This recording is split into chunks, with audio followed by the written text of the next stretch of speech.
Hello guys, welcome back to my channel. मैं निशा। आज मैं आप लोगों के लेके आई हूँ जो लोग भी सीटेट का एग्ज़ाम देने जा रहे हैं उनके लिए मोस्ट इंपॉर्टेंट पेपर 2 की सीडीपी के क्वेश्चंस लेके आई हूँ। ये एग्ज़ाम जो हमारे एग्ज़ाम क्वेश्चंस वो हैं जो हमारे एग्ज़ाम में पूछे जा चुके हैं। इससे पहले मैंने कई वीडियोस करा दी गई, आपकी 24 वीडियोज़ हो चुकी हैं। आज मैं आपकी 25 क्लास लेकर आई हूँ। तो चलिए स्टार्ट करते हैं। तो सीडीपी के क्वेश्चन देखिए, आप लोग जानते हैं कि जो भी हमारा सीटेट में पूछा जाता है वो सभी आपका रिपीट पूछा जाता है, सभी PYQ से पूछे जाते हैं। और मैंने जो भी आपके ऑल सब्जेक्ट के PYQs करा रखे हैं, जो आपके किससे कराए हैं 2011 से, जब से एग्ज़ाम स्टार्ट हुआ था और तब से लेकर जो अभी जनवरी में जो हमारा एग्ज़ाम हुआ था वहाँ तक मैं सभी के आपके PYQs इसी चैनल पे आपको कराऊंगी। तो चलिए स्टार्ट करते हैं। यहाँ पर जो हमारा क्वेश्चन दे रखा है, तो क्वेश्चन नंबर हमारा 1 दे रखा है कि शिक्षण का विकासात्मक परिप्रेक्ष्य शिक्षकों से ये मांग करता है। देखो, शिक्षण का विकासात्मक परिप्रेक्ष्य जो टीचिंग का क्या है, कह रहे हैं कि जो विकासात्मक परिप्रेक्ष्य है वो शिक्षकों से क्या मांग करता है। तो वो शिक्षकों से मांग करता है कि विकासात्मक कारकों ये मांग करता है कि विकासात्मक कारकों के ज्ञान के अनुसार अनुदेशन युक्तियों का अनुकूलन करें। नेक्स्ट हमारा क्वेश्चन है, तो क्वेश्चन नंबर यहाँ पे 2 है। यहाँ पे कह रहे हैं कि शिक्षार्थी तब तक नहीं सीख सकते जब तक, देखिए शिक्षार्थी कौन है, यहाँ पे हमारे स्टूडेंट हैं। कह रहे हैं कि जो स्टूडेंट्स हैं वो तब तक नहीं सीख सकते, जो भी लर्नर्स हैं या फिर स्टूडेंट हैं तब तक नहीं सीख सकते जब तक क्या है, वे सीखने के लिए तैयार ना हो। तो देखिए, आप एक बच्चा है सीखने के लिए बिल्कुल तैयार नहीं, पर आप चाहते हैं कि उसको सिखाना चाह रहे हैं तो वो नहीं सीख पाएगा। जब तक बच्चा अंदर से इंटरनली रूप से जो है वो सीखने के लिए तत्पर नहीं होगा तब तक वो नहीं सीख सकता है। नेक्स्ट हमारा क्वेश्चन है, क्वेश्चन नंबर है यहाँ पे हमारा 23 है। सामाजिक अधिगम का सिद्धांत निम्नलिखित में से किस घटक पर बल देता है। कह रहे हैं कि जो सामाजिक अधिगम का सिद्धांत है, कौन सा सिद्धांत है हमारा, सामाजिक अधिगम का जो सिद्धांत है वो कह रहे हैं कि किस घटक पर बल देता है। तो सामाजिक अधिगम का जो सिद्धांत है वो हमारा जो बल देता है वो किस पर देता है, पोषण पर बल देता है। किस पर बल देता है, तो सामाजिक अधिगम का जो सिद्धांत है वो हमारा बल देता है, पोषण पर बल देता है। नेक्स्ट हमारा क्वेश्चन है, क्वेश्चन नंबर यहाँ पे किस पर बल देता है, पोषण पर बल देता है। नेक्स्ट हमारा क्वेश्चन है, क्वेश्चन नंबर 4 है। मनोसामाजिक सिद्धांत निम्नलिखित में से किस पर बल देता है। अब यहाँ पे कह रहे हैं कि जो मनोसामाजिक सिद्धांत है, कौन सा सिद्धांत है, मनोसामाजिक सिद्धांत किस पर बल देता है। तो मनोसामाजिक जो सिद्धांत है वो हमारा देता है उद्यम के मुकाबले में हीनता स्तर पर बल देता है। किसमें देता है, उद्यम के मुकाबले में हीनता स्तर पर क्या देता है, मनोसामाजिक सिद्धांत बल देता है। नेक्स्ट हमारा क्वेश्चन है, क्वेश्चन नंबर हमारा 5 है। ये तथ्य कि बच्चों को सांस्कृतिक रूप से प्रासंगिक ज्ञान की आवश्यकता होती है। ये तथ्य कि बच्चों को जो है सांस्कृतिक रूप से क्या है, प्रासंगिक ज्ञान की आवश्यकता होती है। कौन से ज्ञान की होती है, सांस्कृतिक रूप से प्रासंगिक ज्ञान की आवश्यकता होती है। निम्नलिखित में से किस व्यक्ति से संबंधित है।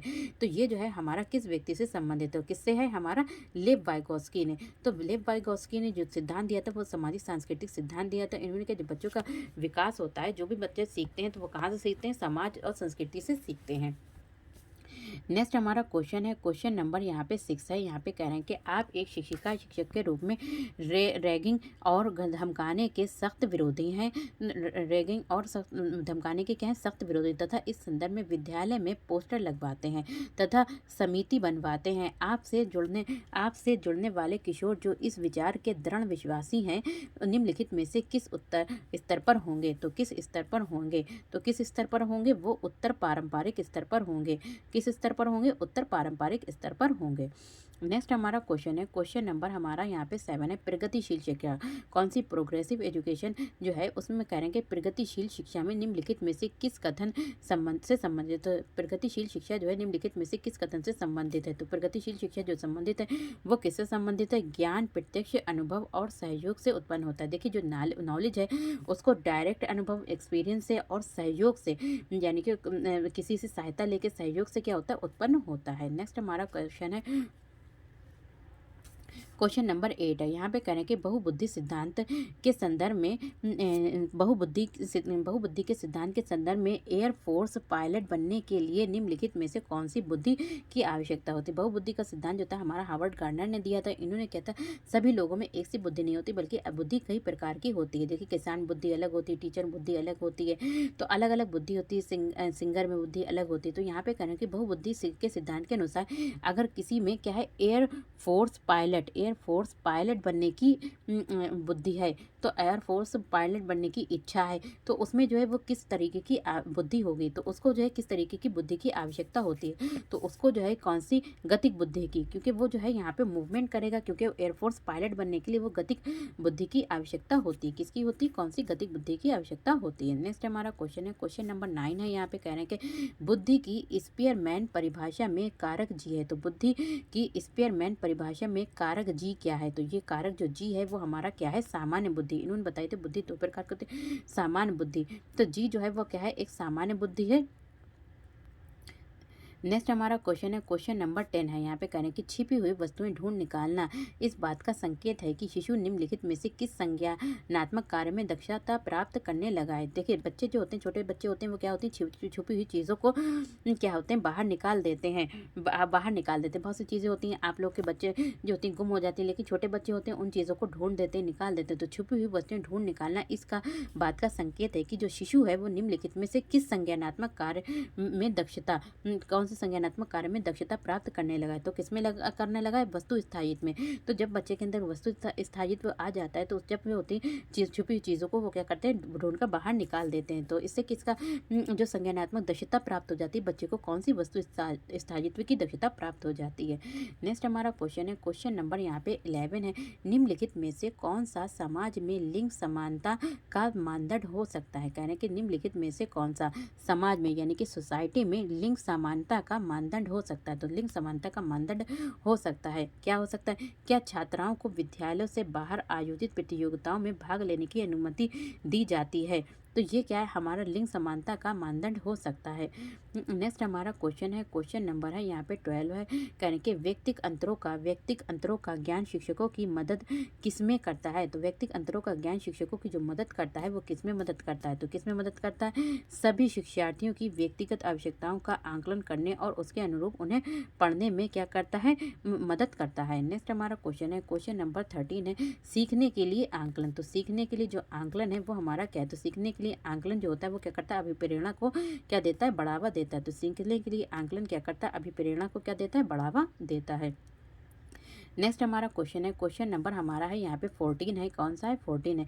विद्यालय आधारित आंकलन, तो देखो विद्यालय आधारित जो आंकलन है, तो विद्यालय आधारित जो आंकलन है वो क्या करता है, रचनात्मक प्रतिपुष्टि उपलब्ध कराते हुए सीखने में संवर्धन करता है। तो रचनात्मक प्रतिपुष्टि, देखिए विद्यालय आधारित जब बच्चे का विद्यालय में आंकलन होता है तो क्या होता है, उनके टीचर्स जो होते हैं उनको क्या देते हैं, फीडबैक देते हैं और उनके सीखने में संवर्धन करता है, जो उनके सीखने में लर्निंग में क्या करता है, संवर्धन करता है। नेक्स्ट हमारा क्वेश्चन है, क्वेश्चन नंबर 15 है। कौन सा है हमारा, क्वेश्चन नंबर 15 है। कह रहे हैं कि कक्षा में विद्यार्थियों को कहा गया कि वे अपने समाज के लिए क्या कर सकते हैं। तो कक्षा में शिक्षार्थियों से कहा गया कि वे अपने समाज के लिए, अपनी सोसाइटी के लिए क्या कर सकते हैं। इसे दर्शाने के लिए एक नोटबुक में अपने कार्य की विविध शिल्प कृतियों को संयोजित करें। ये किस प्रकार की गतिविधि है। तो अगर टीचर इस तरीके से गतिविधि करने के लिए कह रहा है तो किस तरीके की गतिविधि कहलाएगी, हमारी जो गतिविधि कहलाएगी वो कहलाएगी हमारी पोर्टफोलियो आंकलन कहलाएगा। कौन सा आंकलन कहलाएगा, पोर्टफोलियो आंकलन कहलाएगा। नेक्स्ट हमारा क्वेश्चन है, क्वेश्चन नंबर 16 है।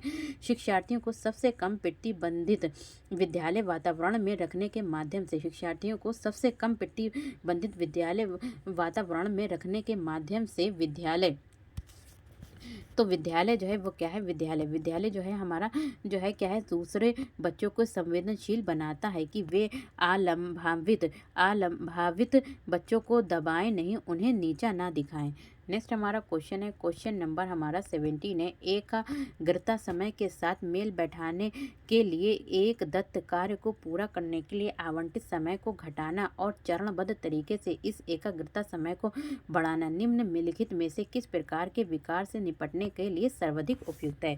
तो किस विकार से निपटने के लिए सर्वाधिक उपयुक्त है, कौन से विकार से, तो एकाग्रता हास अतिक्रियाशील विकार से क्या है, तो निपटने के लिए क्या है, सर्वाधिक उपयुक्त है।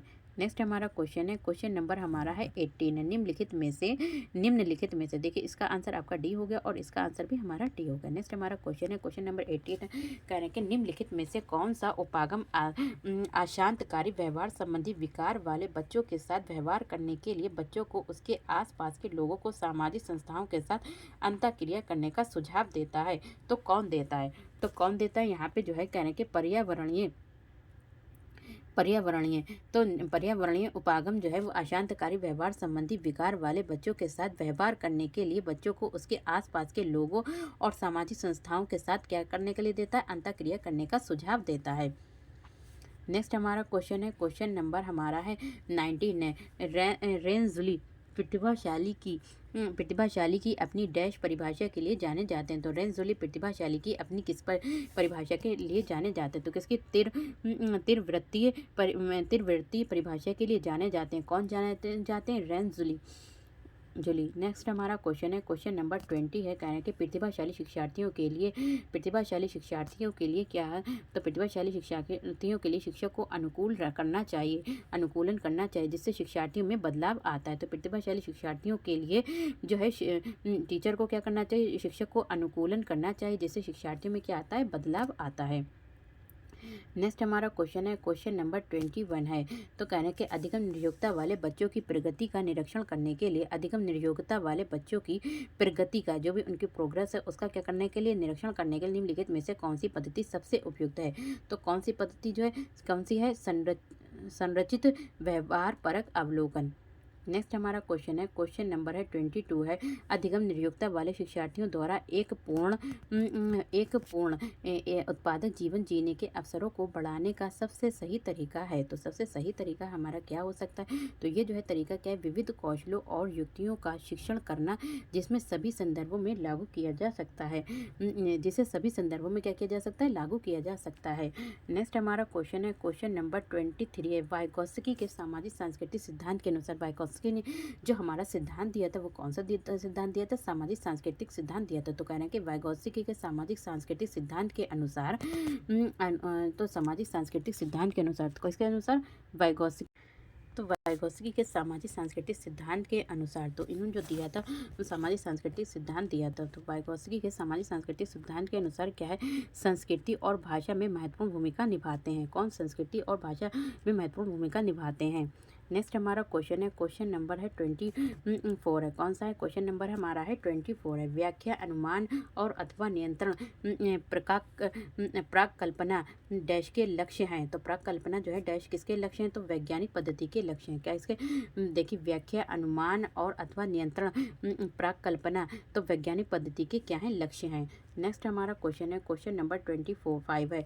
कक्षा 7 के शिक्षार्थी गणित में त्रुटियां करता है। देखिए क्लास 7 का बच्चा है वो किसमें, मैथ्स में क्या कर रहा है, मिस्टेक करता है। तो ये एक शिक्षक के रूप में, आप क्या करेंगे, तो एक शिक्षक होने के नाते आप क्या करेंगे, उसे तो शिक्षार्थी से कहेंगे कि वो विकल्पनात्मक,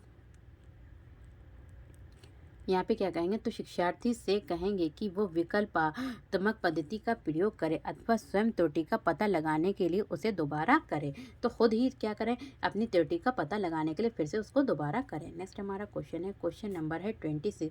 संवेगात्मक बुद्धि बहुबुद्धि सिद्धांत के किस क्षेत्र के साथ संबंधित हो सकती है। कौन सी बुद्धि, संवेगात्मक बुद्धि, जो इमोशनल बुद्धि होती है, तो वो बहुबुद्धि सिद्धांत के किस क्षेत्र के साथ संबंधित हो सकती है। तो वो किस सिद्धांत के साथ संबंधित हो सकती है, तो किस सिद्धांत के साथ हो सकती है संबंधित, तो हमारी हो सकती है अंतराव्यक्तिक और अंतःव्यक्तिक बुद्धि के साथ। कौन सी, अंतराव्यक्तिक और अंतःव्यक्तिक बुद्धि के साथ संबंधित हो सकती है। नेक्स्ट हमारा क्वेश्चन है 27। कौन सा क्वेश्चन है, क्वेश्चन नंबर है हमारा 27। संवेग के मनोविज्ञान में निम्नलिखित में से किस तथ्य पर सबसे कम ध्यान दिया गया है। संवेग के मनोविज्ञान में निम्नलिखित में से सबसे कम जो ध्यान दिया गया है वो किस पे दिया गया है, तो वो जो दिया गया है, तो संवेग न केवल व्यक्तिगत शिक्षार्थियों में बल्कि पूरी कक्षा में भी उत्पन्न होते हैं। नेक्स्ट हमारा क्वेश्चन है, क्वेश्चन नंबर 28 है। राजेश गणित की समस्या को हल करने के लिए पूरी तरह से संघर्ष कर रहे हैं। राजेश एक लड़का है जो गणित की समस्या को हल करने के लिए पूरी तरीके से मतलब कोशिश कर रहा है, संघर्ष कर रहा है। उसका आंतरिक बल जो उसे उस समस्या को पूरी तरीके से हल करने के लिए विवश करता है, तो डैश रूप से वो जाना जाएगा। तो वो इस तरीके से कौन जाना जाएगा, तो इस तरीके से वो जो कर रहे हैं तो वो क्या जाना जाएगा, प्रेरक के रूप में जाना जाएगा, करता है तो प्रेरक के रूप में उसे जाना जाएगा। किसके रूप में, प्रेरक के रूप में उसे जाना जाएगा। नेक्स्ट हमारा क्वेश्चन है, क्वेश्चन नंबर हमारा है जो था 27 का हो गया, फिर आपका हो गया 29, तो 29 का भी हो गया आपका प्रेरक हो गया, सॉरी 28 का प्रेरक हो गया, तो अब आता है 29। कहने के अभी के प्रेरणा चक्र के संदर्भ में निम्नलिखित में से कौन सा सही क्रम में है, तो अभी प्रेरणा चक्र के संदर्भ में निम्नलिखित में से कौन सा क्रम जो है वो सही है, तो कौन सा आपका जो क्रम सही है, तो सबसे पहले क्या होता है अभी प्रेरणा, तो जब इंसान मोटिवेशन होता है तो सबसे पहले जब नीड होती है तभी आप कार्य करते हैं, तो आवश्यकता होती है, फिर आवश्यकता जब नीड होगी तभी आपके अंदर मोटिवेशन जागेगा, प्रेरणा होगी, फिर उत्तेजना होगी, उसको कार्य करने की उत्तेजना होगी, फिर क्या होगा लक्ष्य उन्मुखी होगा, व्यवहार लक्ष्य उन्मुखी होगा, व्यवहार होगा, उपलब्धि, फिर उत्तेजना में कमी, जब चीज़ें आपको वो मिल जाती प्राप्त हो जाती है तो फिर आपको उसको प्राप्त करने की उत्तेजना में क्या हो जाती है कमी आ जाती है। नेक्स्ट हमारा क्वेश्चन है और लास्ट हमारा क्वेश्चन है, कह रहे हैं कि 30 क्वेश्चन है, बैंडोरा के सामाजिक अवलोकन पर आधारित अधिगम सिद्धांत निम्नलिखित में से कौन सी प्रक्रिया होती है, तो बैंडोरा के सामाजिक अवलोकन पर आधारित अधिगम सिद्धांत में निम्नलिखित में से कौन सी प्रक्रिया होती है, तो कौन सी प्रक्रिया होती है, तो हमारी जो प्रक्रिया होती है वो कौन सी होती है, प्रतिधारण प्रक्रिया होती है, कौन सी प्रक्रिया होती है, प्रतिधारण प्रक्रिया होती है। तो यहाँ पे मैंने आपके 30 क्वेश्चंस इसमें कंप्लीट करा दिए हैं, तो वीडियो पसंद आए तो like share subscribe my channel. Thank you, have a nice day. मिलते हैं नेक्स्ट वीडियो में। जो लोग भी बीपीएससी की तैयारी कर रहे हैं तो आपकी बीपीएससी की तैयारी भी आपकी इसी चैनल पे मिल जाएगा, और इसके साथ ही साथ आपकी जल्द ही टीजीटी पीजीटी की क्लासेस भी स्टार्ट होने वाली हैं। तो मिलते हैं नेक्स्ट वीडियो में।